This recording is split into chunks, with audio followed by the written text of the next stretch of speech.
París. El Parc Motiu de Creació Social i Artística és un projecte que ja té una història i que necessita créixer.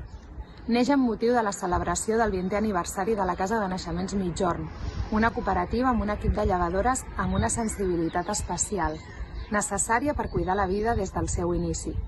L'associació Nou Món Acompanyant Migjorn promou aquest projecte i acompanya amb un conjunt d'activitats que estén a escoles, instituts i a la societat en general, aportant actituds i coneixements que han sigut tabú o menystinguts per una cultura d'arrels molt patriarcals, on les dones i la funció del maternatge han estat enfocats des de les necessitats dels homes i des de les necessitats del capital.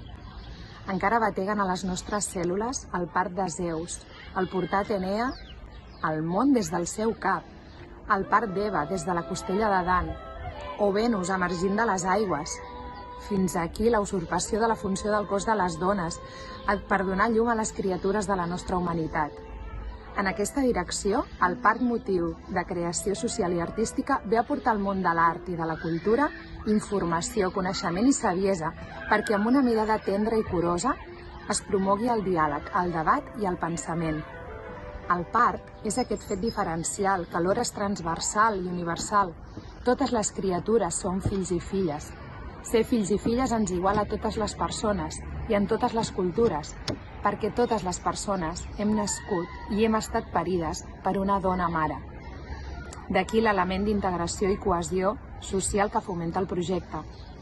El projecte va néixer l'any 2019, ha creat saludables vincles i en la seva primera etapa, ara al fer 3 anys, necessita continuar creixent i aprofunditzar-se i expandir-se. Fins ara ho hem fet convocant diferents moments de creació entre artistes que han sentit la crida a posar el parc dins de l'art. Ha germinat en diferents indrets del territori.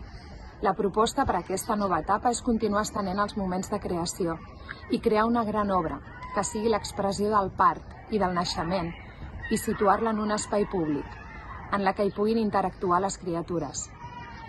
Actualment disposem ja d'una quantitat d'obres que mereixen i necessiten ser exposades de forma permanent, en un espai d'exposició i tertúlia oberta al carrer, que es converteixi en un centre de referència de tot aquest cabal i font de coneixement que des de les diverses professions de les persones que configurem Nou Món Acompanyant Migjorn o Migjorn Casa de Naixements hem anat acumulant i que ara volem oferir a la societat.